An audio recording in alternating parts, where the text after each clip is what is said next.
Queridos, hoje eu quero levar o meu coração, o seu coração, ao Salmo 1. Salmo 1, e aqui nós vamos estar pensando em algumas características de uma vida justificada. Características de uma vida justificada. É um salmo muito conhecido, você com certeza já o leu algumas vezes, já fez dele talvez o alimento da sua alma, do seu coração em algum instante, e vamos nos apropriar destas verdades nesta noite ao nosso coração. Você pode se colocar em pé para lermos o texto?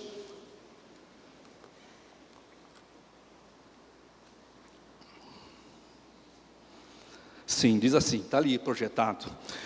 Como é feliz aquele que não segue o conselho dos ímpios, não imita a conduta dos pecadores e nem se assenta na roda dos zombadores. Ao contrário, a sua satisfação está na lei do Senhor e nessa lei medita dia e noite. É como uma árvore plantada à beira de águas correntes, dá fruto no tempo certo e as suas folhas não murcham. Tudo o que ele faz prospera. Não é o caso dos ímpios. São como palha que o vento leva, por isso os ímpios não resistirão no julgamento, nem os pecadores na comunidade dos justos. Pois o Senhor aprova o caminho dos justos, mas o caminho dos ímpios leva à destruição. Oremos. Pai, o nosso coração está diante do Senhor. O Senhor que nos sonda, o Senhor que nos conhece. O Senhor que sabe as nossas mais íntimas necessidades. E nós nos apresentamos diante do Senhor para que o Senhor tenha liberdade de nos ensinar, de nos orientar, de nos dar o entendimento desta palavra que tanto nós carecemos. Que Teu Santo Espírito tenha liberdade de falar aos nossos corações. Edifica a nossa fé, que saiamos daqui, ó Deus, felizes por evidenciarmos essas características de uma pessoa que já é justa ou justificada por Cristo. Muito obrigado pelo privilégio de termos a Tua palavra como referência da nossa vida e fazer dela a razão do nosso viver, as motivações de tudo aquilo que envolve o nosso ser. Abençoa esta mesma palavra em cada coração nesta noite. É o que nós oramos no precioso nome de Jesus. Amém. Amém. Podem tomar lugar. Queridos, como todo bom livro, os Salmos também têm a sua apresentação. E essa apresentação está no Salmo 1 e no Salmo 2. O editor do Saltério, sob a inspiração divina e sob a direção, de Deus, ele escolheu a dedo os salmos para o seu prefácio. Então, por que o Salmo 1 e o Salmo 2? O Salmo 1, ele destaca a primazia da palavra que diz respeito a alguém que foi justificado. Ou seja, o quanto esta palavra, ela é essencial, ela é fundamental na vida de alguém que passou pela justificação da sua fé. E o Salmo 2 fala da supremacia de Cristo, ou seja, aquele que nos justifica, aquele que foi na cruz e ele realizou a obra de justificação por nós. Então Cristo é aquele que cumpre todas as exigências do Pai. E não haveria, queridos, melhor maneira de introduzir, conforme o grego diz, os psalmóis, que quer dizer músicas. Então aqui nós temos a introdução dos psalmóis, das músicas, do que este prisma da lei e também do Messias prometido. Então os salmos, meus amados, eles são bibliocêntricos e cristocêntricos. Assim como deve ser a nossa espiritualidade. Assim como deve ser a nossa vida. Assim como deve ser a nossa adoração. como devem ser os nossos lamentos, os nossos louvores, bibliocêntricos e cristocêntricos, tendo a palavra como fonte e Cristo como o nosso foco. Essa é a verdade da introdução dos psalmóis. A Bíblia, ela deve ter primazia, a primazia na nossa vida, e Cristo deve ter a supremacia em tudo aquilo que nós somos e naquilo que nós fazemos. Por isso que o apóstolo Paulo, ele foi muito claro em Romanos 11:36, quando ele diz que tudo é por ele, por meio dele e para ele. Então Cristo, ele é o foco de tudo aquilo que nós professamos. Então em Cristo, por meio da palavra, nós encontramos a verdadeira felicidade. Observe, queridos, como começa o Salmo 1 e como se conclui o Salmo 2. O Salmo 1, no verso 1 diz assim: como é feliz aquele. E aí o verso 2 diz: aquele que tem prazer na palavra, aquele que tem contentamento na palavra. E olha como se conclui o capítulo 2, o verso 12: como são felizes todos os que nele se refugiam. Como são felizes todos os que nele se refugiam. Então feliz, amados, é aquele que encontra Cristo na palavra. Feliz é aquele que, de fato, por meio da palavra, tem contentamento, tem satisfação na pessoa de Cristo. E esse é o tema dos Salmos. Esse é um ensino, Cristo no coração, Cristo orientando os nossos passos, Cristo orientando as nossas posturas, definindo a nossa posição por meio da palavra. Então, por que destacar a primazia da palavra de Deus na vida de alguém que foi justificado? Não há outra forma de se adorar a Deus. Não existe outra maneira de se viver na presença de Deus. Não tem outra maneira de nós prosperarmos, de sermos felizes nesse mundo criado por Deus, se alguém não se alegrar e não ter prazer na palavra de Deus, vivendo a cada instante na presença do Senhor, encontrando a fonte da vida, que é Jesus Cristo. Aqueles que cantam os salmos, aqueles que oram os salmos, os recitam, memorizam e meditam no salmo, encontram forças para continuar lendo os salmos, são aqueles indivíduos que abraçaram na sua vida a palavra, que de fato faz a diferença na nossa vida. Por isso que o Salmo 119, 54 diz assim: os teus decretos são o tema da minha canção, em minha peregrinação. Os teus decretos são o tema, a mensagem da minha canção, do meu louvor, enquanto estou andando e peregrinando. Então, meus amados, de que forma a palavra aqui nos apresenta e define as características de alguém que foi justificado? E eu quero tirar 3 lições bem práticas nesse texto, que revelam se você já é uma pessoa justificada. Se você já permitiu este Cristo ser o refúgio do seu coração.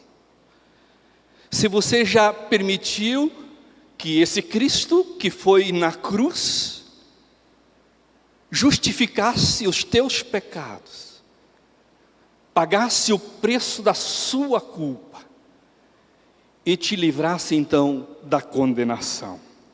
Então vamos lá. A primeira característica de uma pessoa justificada é que os seus passos são dirigidos pela palavra.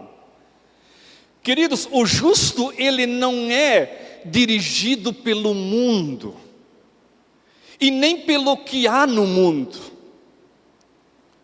O justo não é dirigido por um livro de autoajuda. O justo, ele não é orientado e dirigido por um pensamento filosófico. O justo não é definido por datas que ele observa no calendário do ano em que nós temos. Mas o justo é dirigido pela palavra. Olha o verso 1 e 2.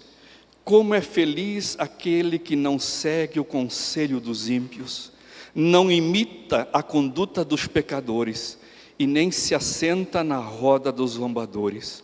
Ao contrário, a sua satisfação está na lei do Senhor, e nessa lei medita dia e noite.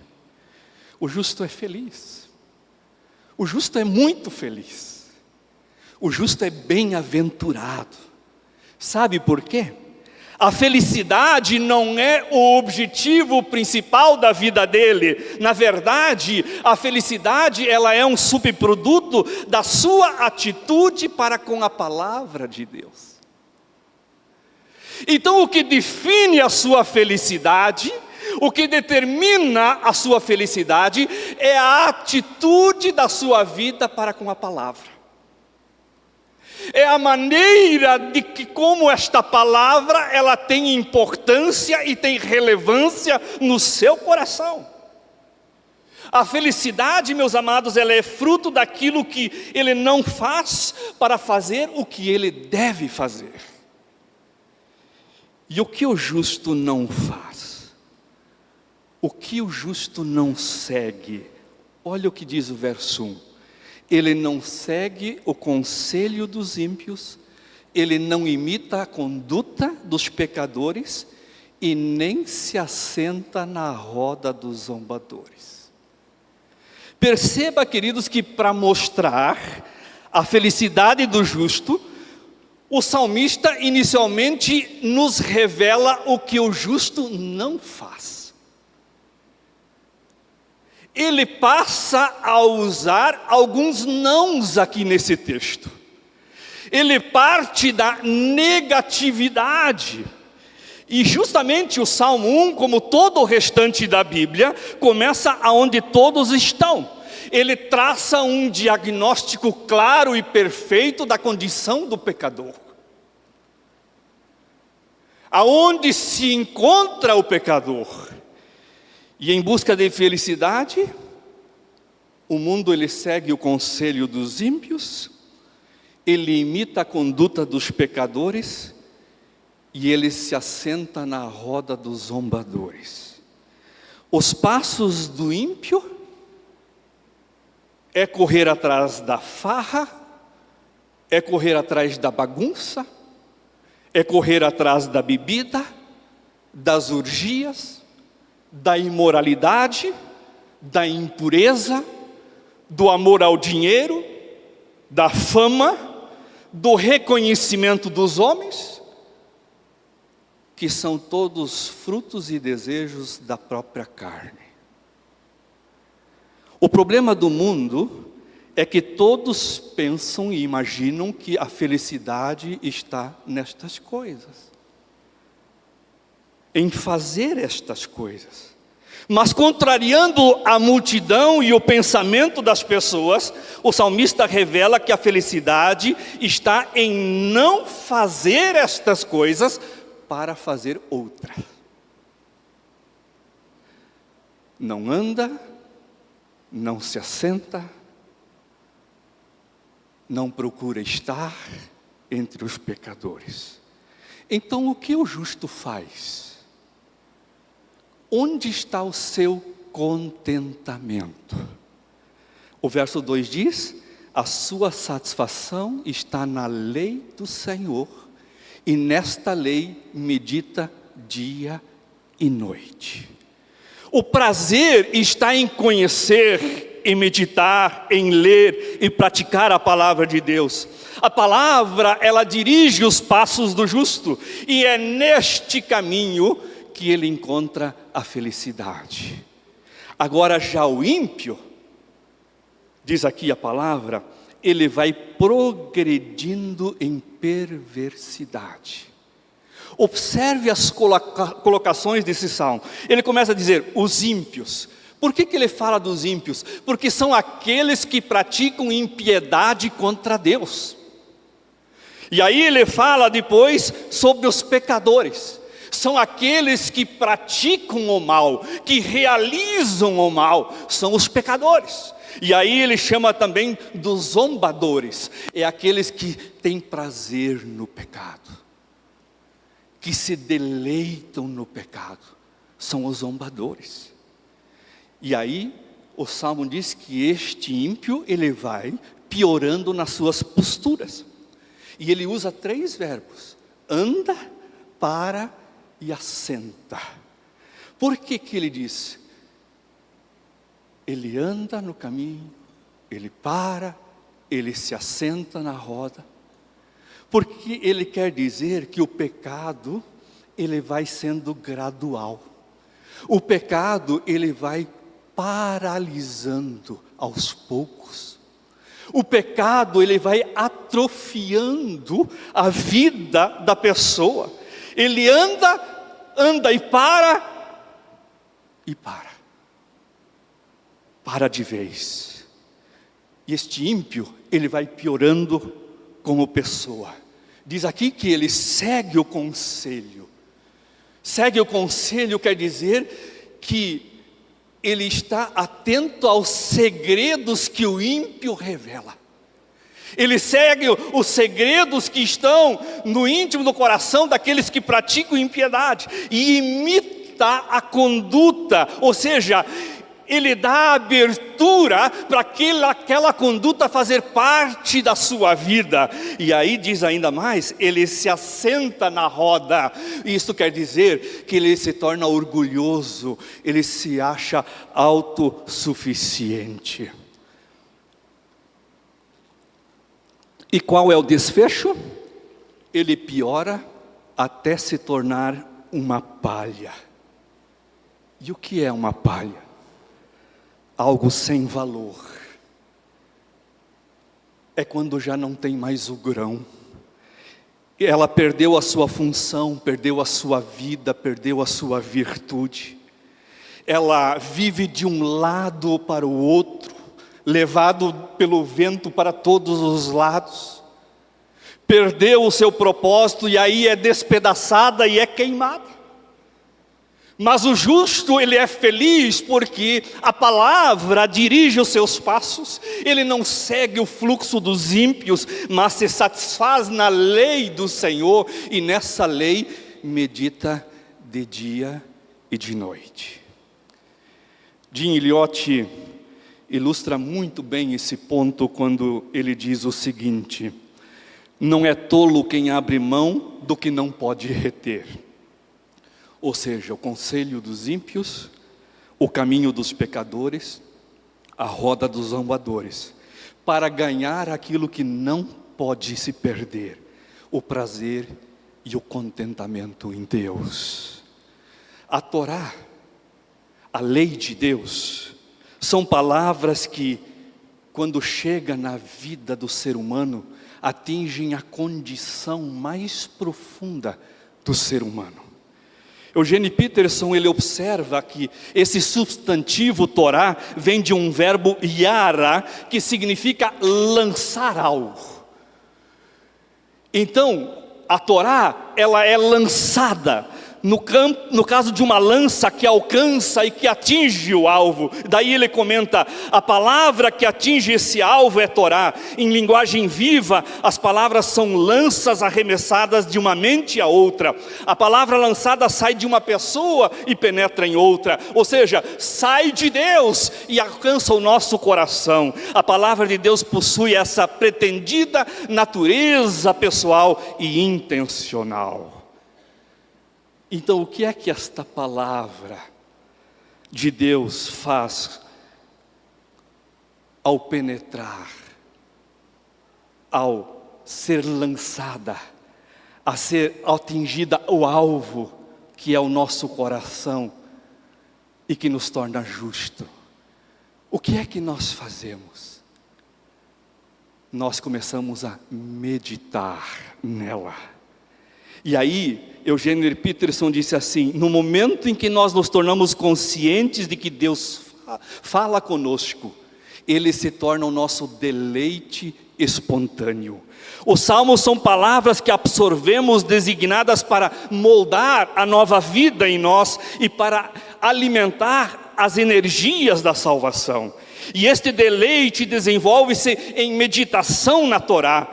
E meditar no original grego é haga, é uma ação física, pois envolve resmungar, murmurar, assumindo um tipo de prazer físico em produzir sons e palavras, sentindo o significado delas à medida em que as sílabas são formadas pela laringe, língua e lábios. Isaías usou o texto haga, meditar, para o rugido que um leão tem diante da sua presa. Ou seja, um leão diante da sua caça e uma pessoa diante da Torá agem da mesma maneira. Como é que um leão age quando ele está com a sua presa? Ele ruge, ele resmunga, ele é ávido por aquela presa. E aí diz: murmuram e rugem em prazerosa expectativa que antecede possuir os que tornará mais completo, fortes e ágeis e vivos e satisfeitos. Por isso, meditação é mastigação.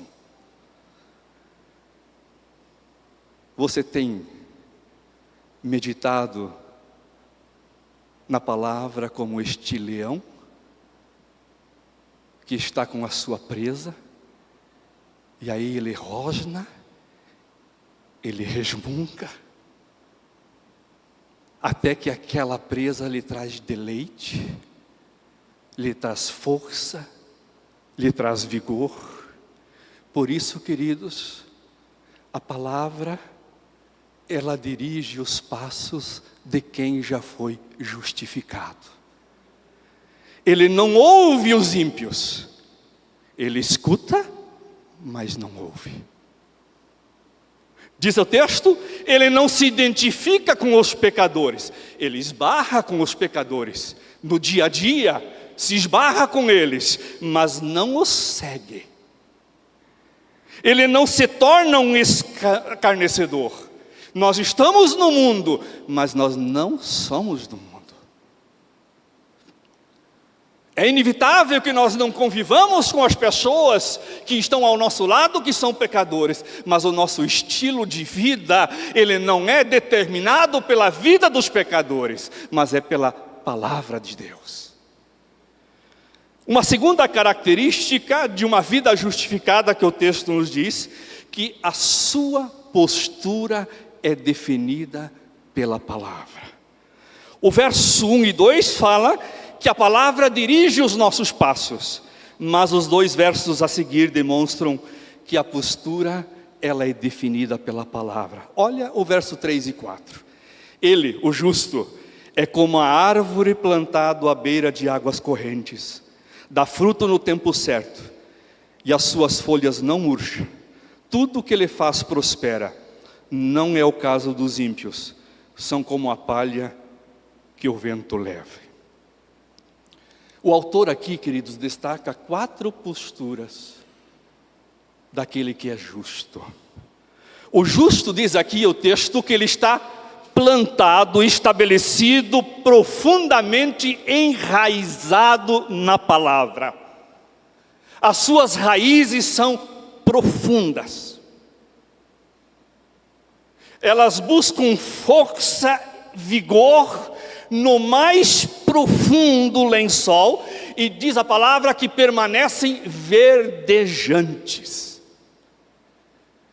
Jesus, quando estava com a mulher samaritana lá no poço, falando da água que traz vida, ele explica para aquela mulher que quem beber desta água, a água que é a água da vida, que é Jesus, jamais terá sede. A árvore, a vida do justo, é como esta árvore plantada junto aos ribeiros, que bebe desta água, desta fonte que traz vigor, traz força. As suas folhas permanecem verdes. O Espírito Santo, ele nutre a vida do justo pela palavra, ou seja, dá poder.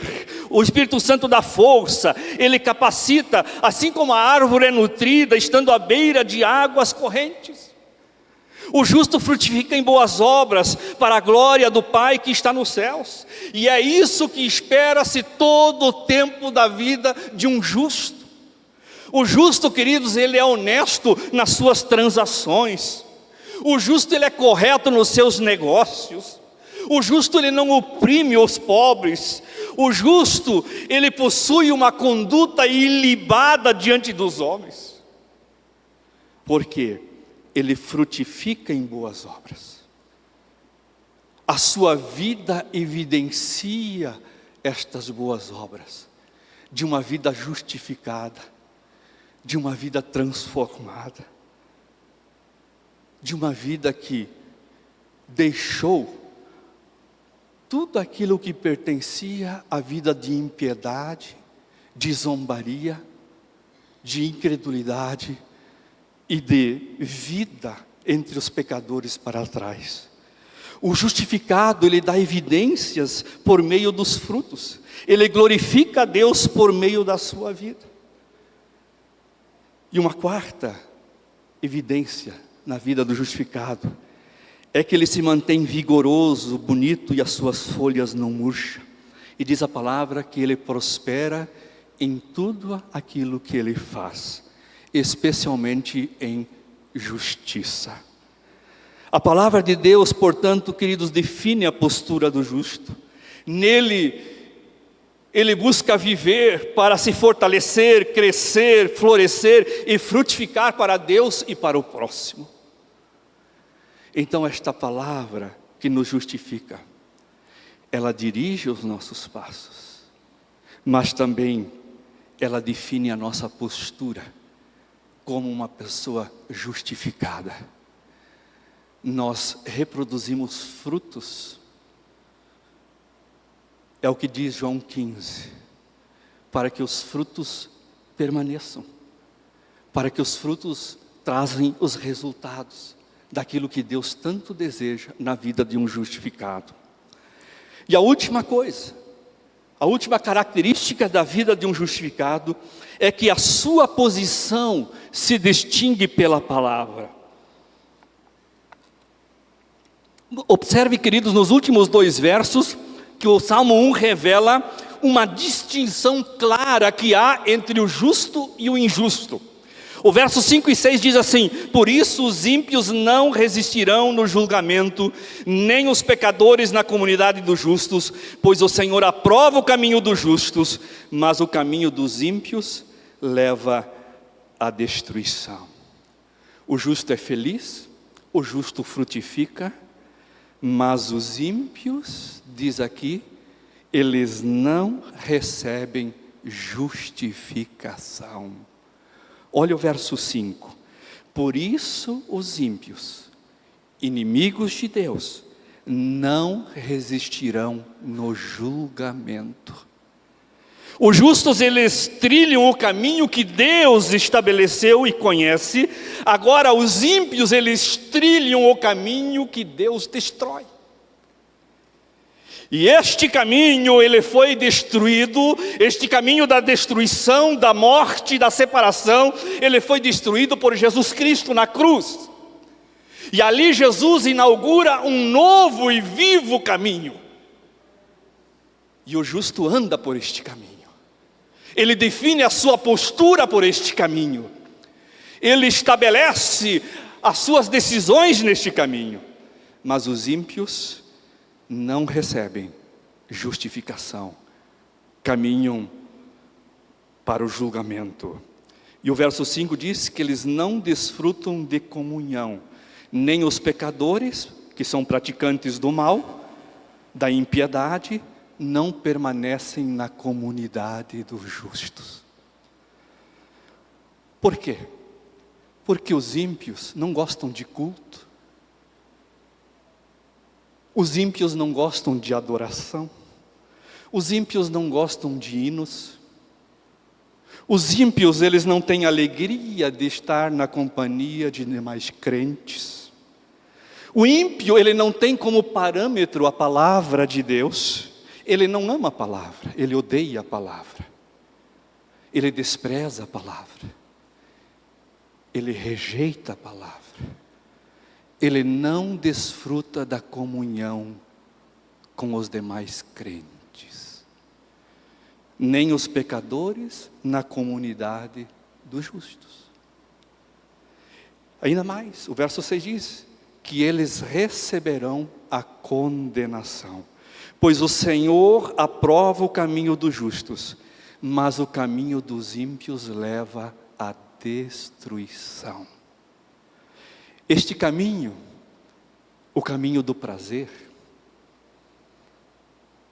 este caminho que está sendo apresentado nos dias de hoje, na tela da sua televisão, da minha televisão, nos nossos lares, este caminho de alegria, de aparente felicidade, que o mundo está indo atrás, este caminho do orgulho, este caminho da autossuficiência, da incredulidade, esse caminho da descrença, da profanação, da perseguição, este caminho do adiamento, da autoilusão, da injustiça, são caminhos que não terão fim.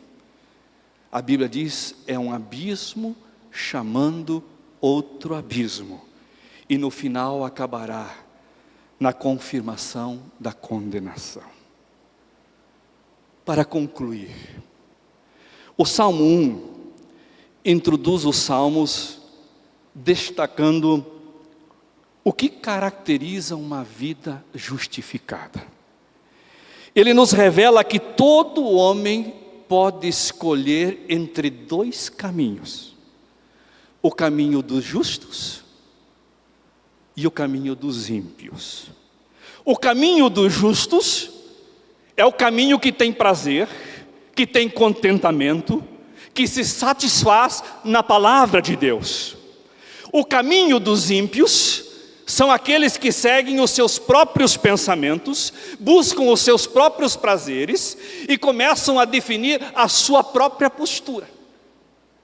O justo, ele é feliz e ele frutifica. Ele evidencia isso em seus passos, na sua conduta e na sua posição. Os ímpios não são justificados, eles não desfrutam de comunhão e no final serão condenados. Deixa eu lhe perguntar, qual é o caminho que você está seguindo? É o caminho dos justos? Ou é o caminho dos ímpios? Então o que é que você deve fazer?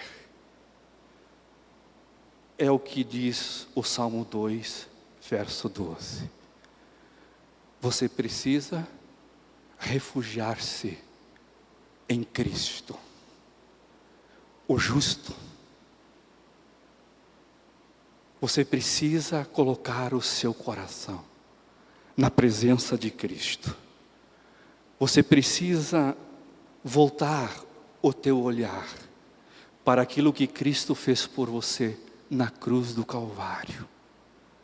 Foi ali que Ele satisfez a exigência do seu Pai. O justo, ele morre pelos injustos. Ele dá a sua vida por mim e por você, pecador. Ele assume a nossa culpa. Ele assume a nossa condenação. Jesus, ele cumpriu toda a justiça. Ele foi a justiça em que Deus aplicou sobre ele, para que nós, quando nos refugiarmos em Cristo, nos tornamos justos e trilhamos esse caminho da justiça. E quando você se refugia em Cristo, você recebe o perdão e você recebe a capacitação, o poder para fazer da palavra de Deus a primazia, a alegria e o contentamento do seu coração. Você dirige a sua vida pela palavra, você define a sua vida pela palavra e você é distinto por meio da palavra. Qual é a sua escolha? Qual é o caminho que você vai seguir? O caminho dos justos ou o caminho dos ímpios? Que Deus, na sua infinita graça, possa ter incluído o seu coração e o seu pecado como Ele o fez, lá na cruz, e que você possa refugiar o seu coração em Cristo, que fez esta maravilhosa obra por mim e por você. Que Deus abençoe esta palavra no meu e no seu coração. Amém? Amém. Vamos orar mais uma vez? Pai bondoso, Pai querido, obrigado porque o Senhor nos dá o privilégio de uma vida feliz, de uma vida abençoada, de uma vida próspera, quando o nosso coração se refugia em Ti. Por toda esta manifestação da graça, da bondade e misericórdia que foi revelada em Cristo Jesus. Estamos em tempos difíceis, Senhor, tempos adversos. A impiedade tem se revelado e se manifestado diante dos nossos corações. Mas nos ajude com o poder do Teu Santo Espírito a trilhar o caminho daquele que é justo e daquele que foi justificado por Cristo, para podermos glorificar através das nossas obras, através da nossa vida, o Teu nome. Abençoe, ó Deus, cada um que aqui está, e que possa sair daqui nesta noite com o profundo desejo e a convicção de andar nesse caminho que é o caminho do justo, do transformado por Jesus. Abençoe esta palavra em cada coração. É o que nós oramos e pedimos agradecidos, no nome de Jesus. Amém. Amém.